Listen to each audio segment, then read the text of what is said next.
What happens when a soldier decides to tell the truth and the army itself tries to silence him? For 15 long years, an audio recording remained locked in a military vault, classified as material too sensitive to reach the public. We're not talking about tactical operations secrets or secret mission coordinates. We're talking about the raw, desperate voice of a man who returned from war, but never truly came home. Have you ever wondered what really happens to those soldiers we see marching in military parades after the cameras stop rolling and the flags are lowered? Stay with me until the end, because what you're about to discover will shake everything you thought you knew about heroism, sacrifice, and abandonment. The truth is, there are battles that don't appear in the news. Battles fought within the mind, in dark rooms at 3 a.m, in empty bottles scattered on the floor, in destroyed marriages, and in silent screams that no one wants to hear. This secret audio contains no explosions or gunshots. It contains something far more powerful and disturbing, the naked truth of a man who gave everything for his country and received silence as his reward. A man who dared to record his experiences, his pain, his denunciations, and for that, he was silenced. But the truth, my friend, always finds a way, and today it reaches you. Imagine for a moment being trapped in a nightmare from which you can't wake up, even with your eyes open. Imagine carrying the weight of decisions that cost lives, of images that never leave your head, of sounds that echo eternally in your ears. Now imagine asking for help and hearing that you need to be strong, that you can't show weakness, that this is bad publicity for the institution. Have you ever been through this? Perhaps not in the same way, but we have all felt the bitter taste of being ignored precisely when we most needed to be heard. The soldier behind this audio is not just another number in military statistics. He has a name, a story, a family he almost lost, scars that go far beyond his skin. Sergeant Marcus Thompson from Detroit, Michigan, 34 years old when he recorded those words they tried to bury forever. An ordinary man turned soldier, sent to a hell called Fallujah in 2007, and returned to the United States a ghost of his former self. What you are about to discover may surprise you, may anger you, may even make you question everything you believe about how we treat our war veterans. This is not just the story of a silenced soldier. It is the story of thousands of muffled voices, of ignored cries for help, of shattered lives swept under the rug because the truth is too inconvenient. But it is also a story about something they tried to destroy and failed, the power of human transformation. Because Marcus Thompson not only survived what they tried to do to him, he rose from the ashes in a way that no one, not even he, could have imagined. So get ready, because in the next few minutes you're going to hear excerpts from this audio that remained hidden for over a decade. You'll meet the man behind the broken voice, understand why they tried to silence him, and discover how he transformed his deepest pain into the most powerful purpose of his life.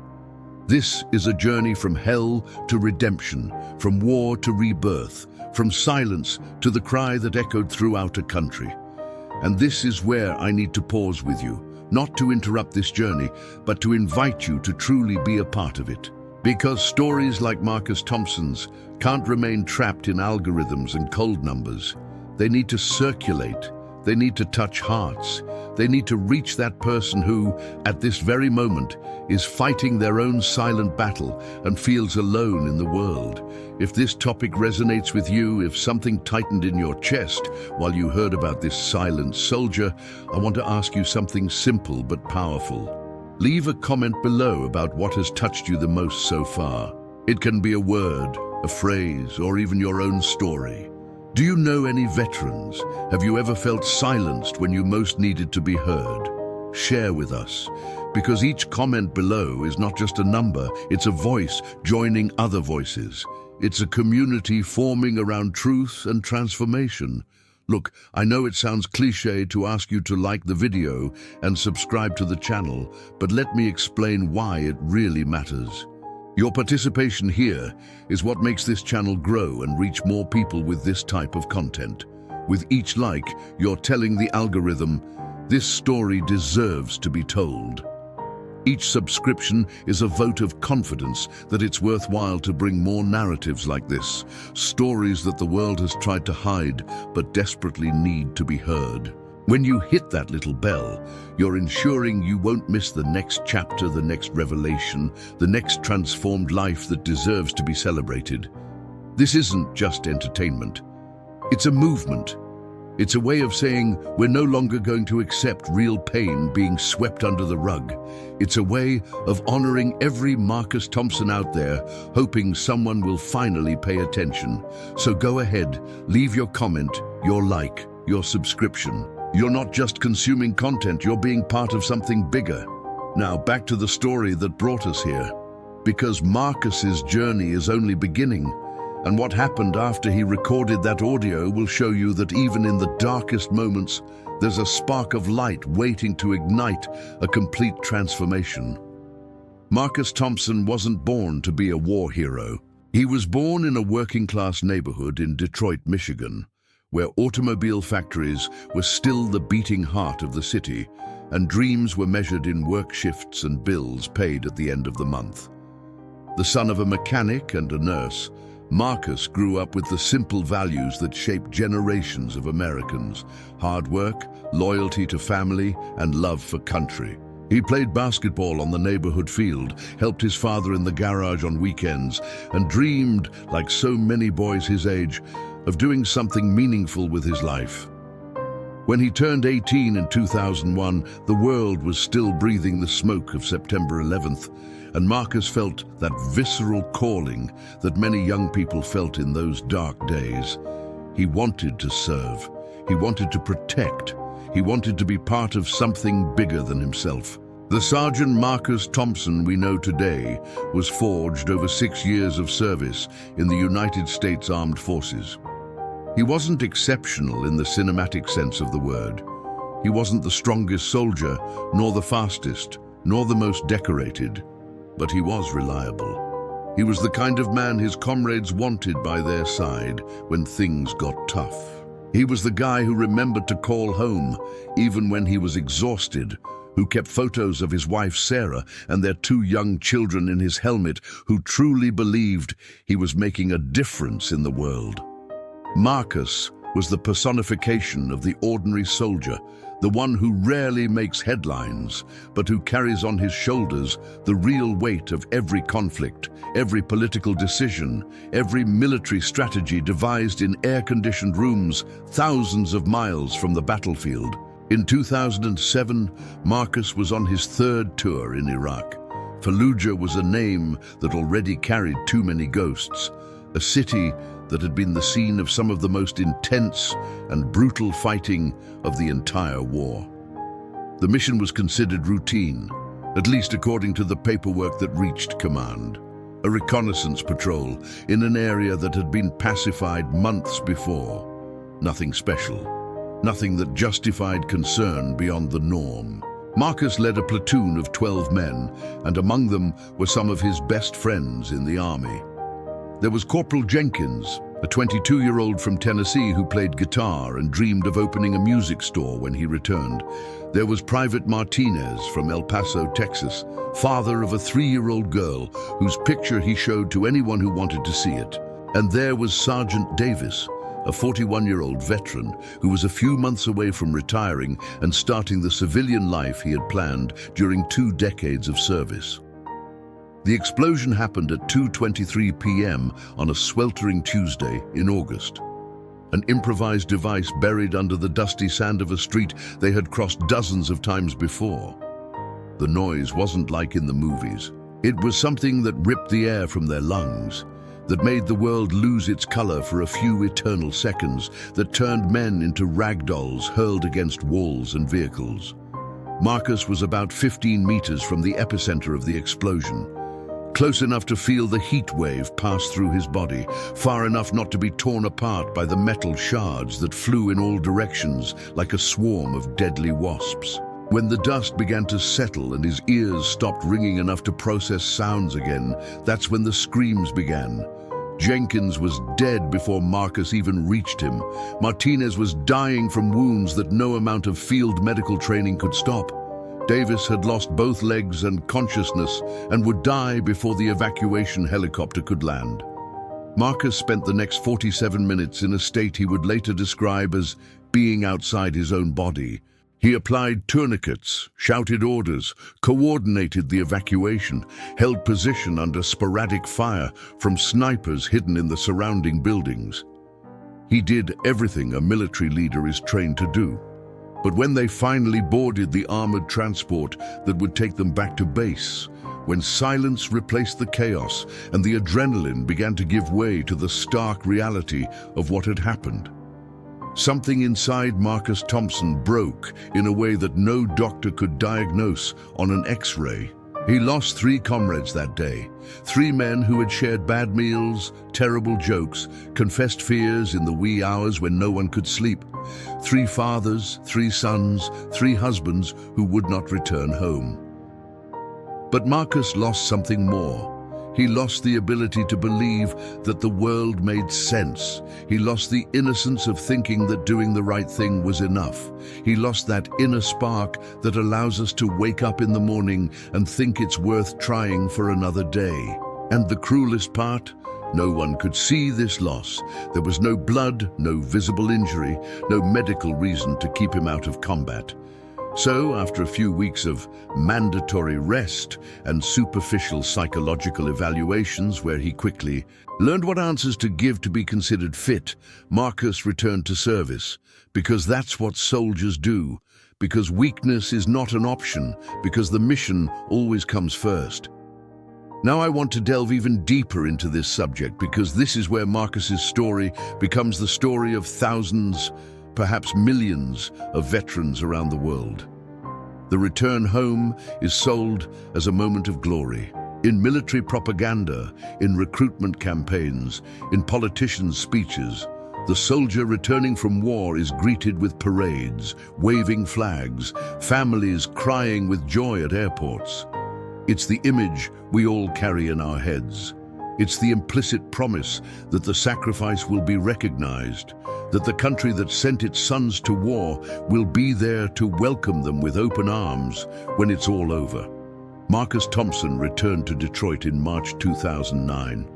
There was no parade. There was a commercial flight full of civilians who looked uncomfortably at the men and women in uniform, unsure whether to thank them, ignore them, or feel sorry for them.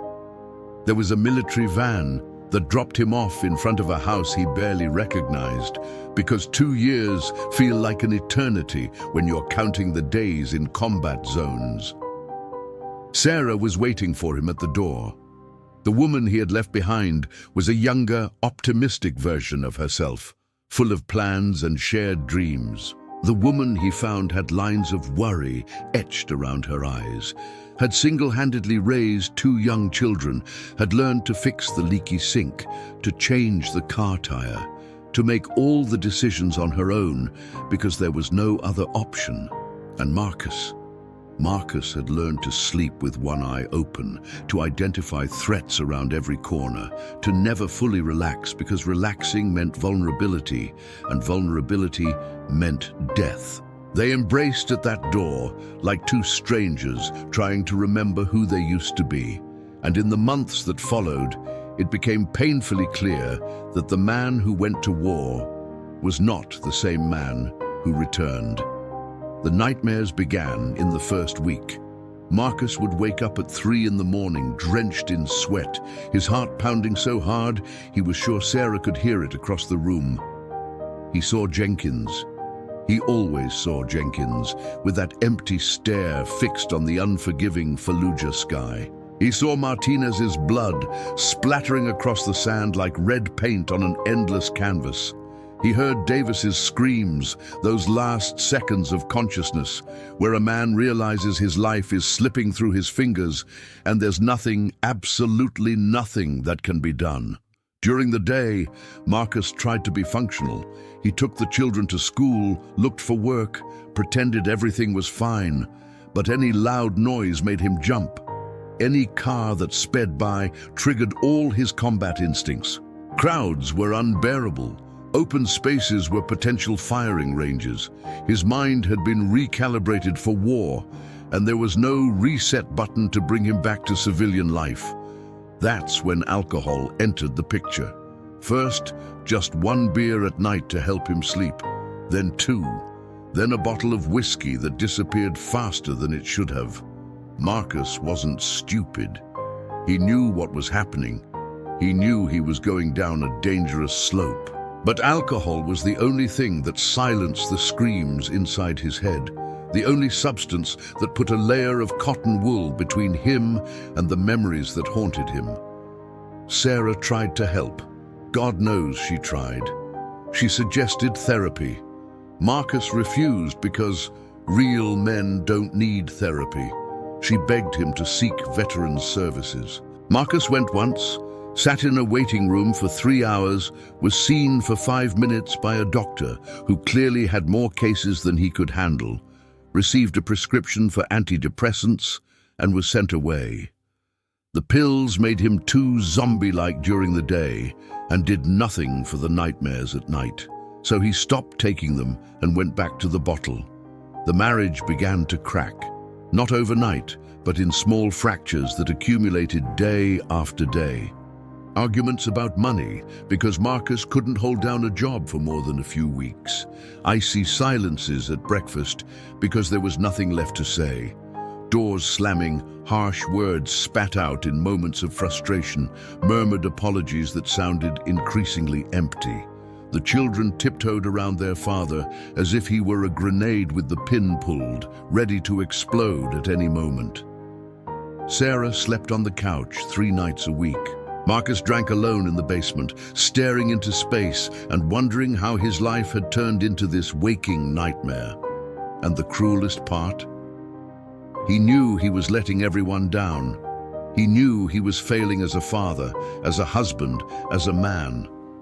But he had no idea how to stop the fall. It was on one of those dark nights when Sarah had taken the children to her mother's house and made it clear she wouldn't return until Marcus sorted out his problems, that he decided to record the audio. He was drunk, yes. He was desperate for sure, but he was also, for the first time in years, brutally honest with himself.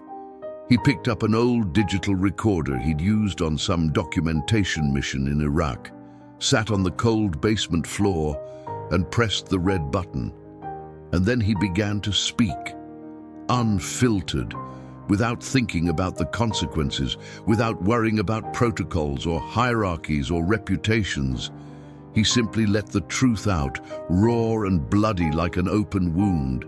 "My name is Sergeant Marcus Thompson, and I need someone to hear what I'm about to say, because if I don't say it now, I won't be here tomorrow." Those were the first words recorded on that audio that the military command would later classify as too sensitive for the public. Marcus's voice was slurred by alcohol, but there was a disturbing clarity in every syllable. "I survived the war. I came home with all my parts in the right place. No amputated legs, no gouged out eyes, no third-degree burns. By Army standards, I'm whole. But the truth? The truth is, I died in Fallujah along with Jenkins, Martinez, and Davis. The difference is, my body is still walking around pretending to be alive." For 47 minutes, Marcus poured it all out. He talked about how superiors downplayed PTSD, treating it as a character flaw rather than a real injury. He talked about how mental health services for veterans were a joke, with months-long waits for 15-minute appointments with overworked professionals who could barely remember your name. He talked about the promises made during recruitment, all that nice talk about taking care of our soldiers and never leaving anyone behind, and how those words evaporated as soon as you were no longer useful to the military machine. He denounced the hypocrisy of a system that spends billions on armaments, but leaves its veterans begging for adequate psychological treatment. He talked about the 22 veterans who commit suicide every day in the United States, a number no one wants to admit publicly because it's too embarrassing, because it reveals too much about the true cost of war. "They want silent heroes," Marcus said on the recording, his voice thick with a bitterness that cut like a blade. "They want us to wear the uniform, follow orders, kill when they tell us to kill, die when it's necessary to die. But when we come back broken, when we come back with our minds shattered, they want us to stay quiet. Because soldiers with PTSD don't look good in photos. Soldiers who drink too much because they can't sleep without seeing their friends' blood aren't good for recruitment propaganda. Soldiers who beg for help and are treated as weak don't fit the narrative that our war is just and our army is invincible." He paused, and in the silence you could hear the sound of liquid being poured into a glass. "I gave everything for this country, and this country gave me a medal, a handshake, and a helpline that nobody answers." Marcus saved the recording on a flash drive, and the next day, with a throbbing hangover and a painful clarity about what he had done, he took it to his former commander. He didn't have an elaborate plan. He wasn't trying to be a whistleblower or an activist. He just wanted someone, especially someone with the power to change things, to hear the raw truth from a soldier who was drowning. What Marcus didn't expect was the reaction he received. His commander listened to part of the recording with an increasingly closed expression. Then he stopped the audio, looked at Marcus with a mixture of disappointment and concern, and said something that would completely change the course of this story. "Thompson, I understand you're going through a difficult time, but you need to understand that this kind of content is harmful. Harmful to troop morale, harmful to the image of the armed forces, harmful to yourself. It wasn't a direct order to destroy the recording. It was something more subtle, more insidious. It was a 40-minute conversation where Marcus was advised about the consequences of spreading that kind of material, about how it could be interpreted as disloyalty, about how it could negatively affect his chances of receiving veteran benefits in the future, about how the media could distort his words and use them against the men and women who were still serving. It was presented to Marcus not as censorship, but as protection. Protection for himself, protection for his comrades, protection for the institution to which he had dedicated years of his life. And Marcus, still fragile, still desperate for any form of support, still conditioned to follow the instructions of superiors, agreed. He took the flash drive back, returned home, and stored it in a box at the back of the closet. But he kept a copy. Because some part of him, even in all that darkness, knew that those words were important, knew that the truth had value, even when it hurts, especially when it hurts. The following months were the darkest of Marcus Thompson's life. Sarah filed for divorce. He lost the house. He lost custody of the children, retaining only supervised visits because the judge deemed him a potential risk in his current state. He moved into a tiny apartment in a rundown area of Detroit, the kind of place where you hear sirens every night and learn not to ask questions about the strange noises coming from the walls. His social circle had shrunk to practically nothing. His pre-war friends had moved on with their lives, and Marcus couldn't connect with them in any meaningful way. Other veterans he knew were dealing with their own demons, and bringing broken people together usually only results in more destruction. He was isolated, drowning in debt, addicted to alcohol, and seeing fewer and fewer reasons to keep waking up every morning. It was at this point, on the edge of the abyss, that the universe, or destiny, or simply blind luck, decided to intervene.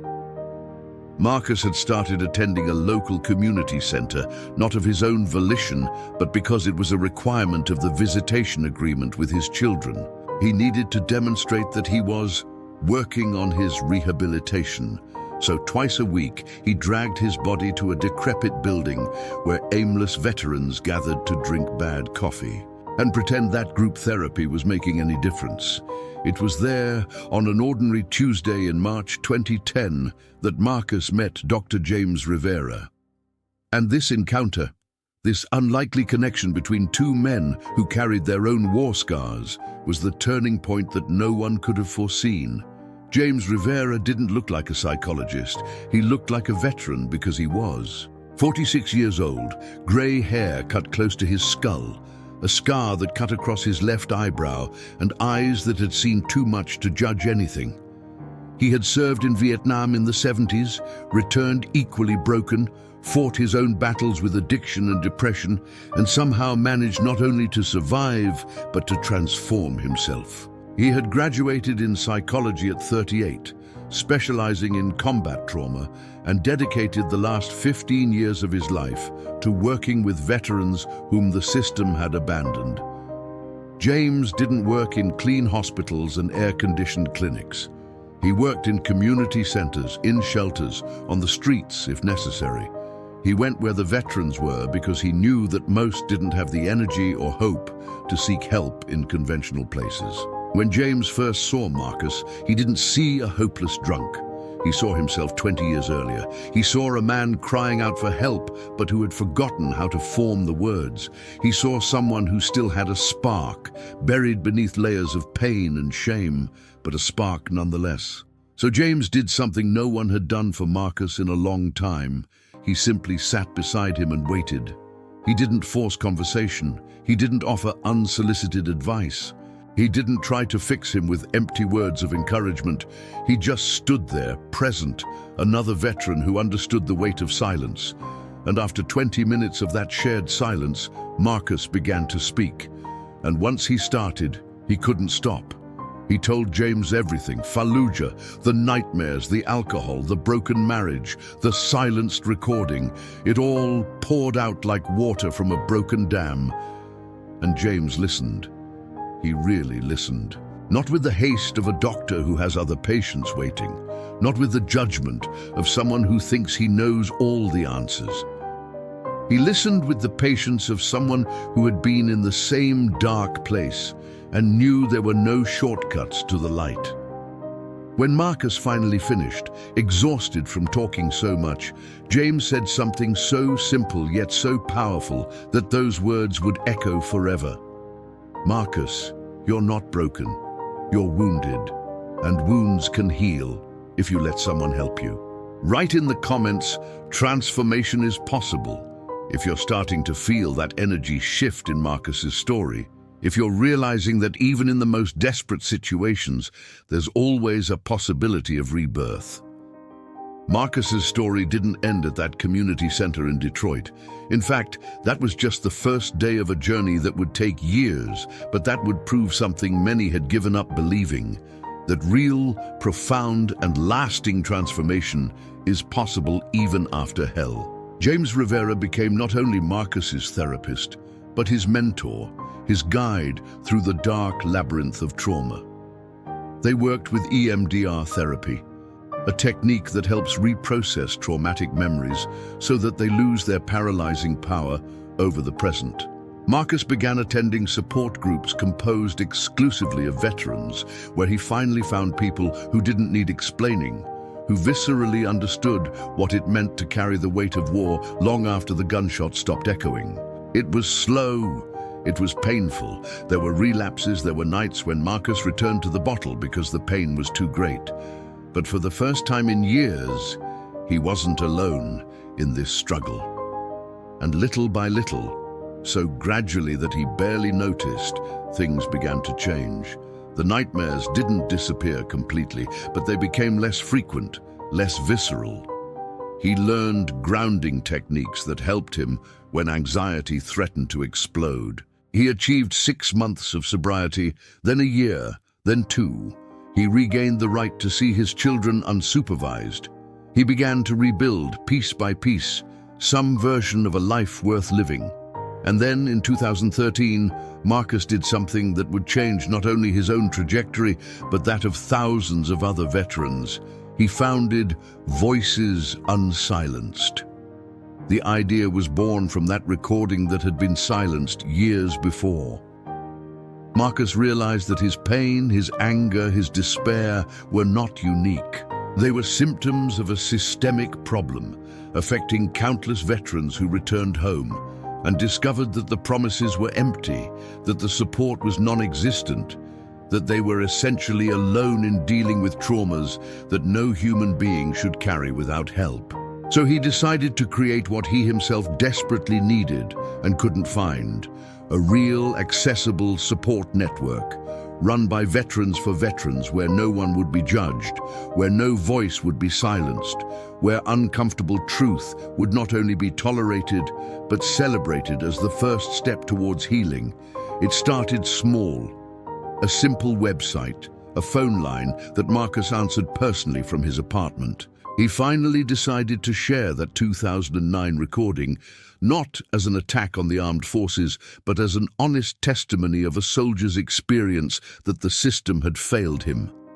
The response was overwhelming. Within weeks, Marcus was receiving hundreds of messages from veterans from every war, from every state, all sharing variations of the same story. "I thought I was alone. I thought I was weak. I thought there was something specifically wrong with me." The recording they tried to bury became the manifesto of a generation of veterans who were tired of pretending everything was okay, who were ready to admit they needed help and deserved to receive it without shame or stigma. In 5 years, Voices Unsilenced grew from a one-person operation into an organization with volunteers in 40 states, partnerships with universities and specialized hospitals, and mentoring programs connecting older veterans who had successfully navigated their own recovery with those still in the midst of the storm.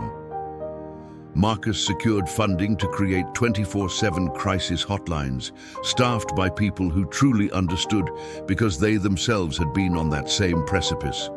More than 2,000 veterans found appropriate treatment through the foundation, and that number grew every month.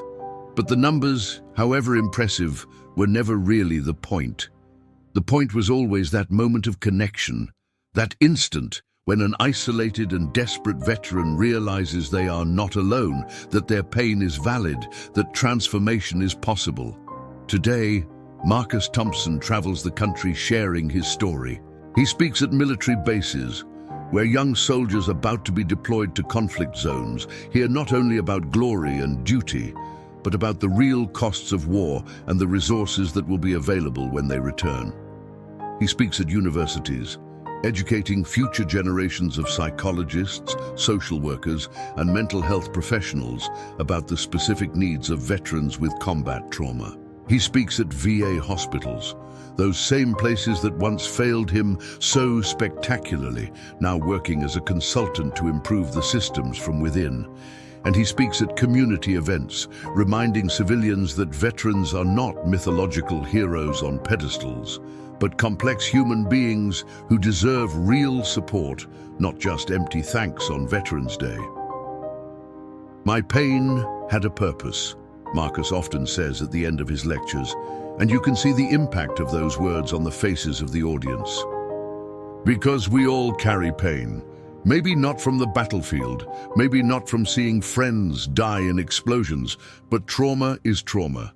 And Marcus's lesson transcends military experiences. He proves that no matter how dark the hole you find yourself in, no matter how many times you've tried and failed, no matter how many people have given up on you or how many times you've given up on yourself, transformation remains possible. It's not easy, it's not quick, it's not linear, but it is possible.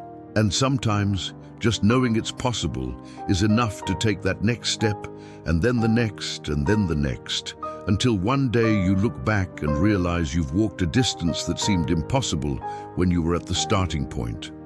True courage, as Marcus learned the hard way, isn't about denying pain or pretending it doesn't exist. It's about looking it directly in the eye, naming it, asking for help to carry it when it becomes too heavy for one person alone. Marcus didn't need more medals hanging on his chest. He needed to be heard. He needed someone to validate his suffering instead of minimizing it. He needed to know that seeking help wasn't weakness, but the bravest form of strength. And when he finally found all of that, when he finally allowed healing to happen, he made the most powerful choice possible. He didn't keep that healing to himself. He turned it into a mission. He took the worst moment of his life and converted it into fuel to do something meaningful in the world. If you've made it this far with me, to the end of this journey that began with a secret audio and ended with thousands of lives transformed, I want to thank you for paying attention to this story. Stories like Marcus's need to be told. They need to circulate. They need to reach people who may be going through their own versions of Fallujah right now. If this video resonated with you, if it touched on something real, leave a like. Not for me, but because it helps the algorithm carry this message to other people who need to hear that transformation is possible. And if you really made it to the end, if you followed this whole journey from hell to redemption, comment below.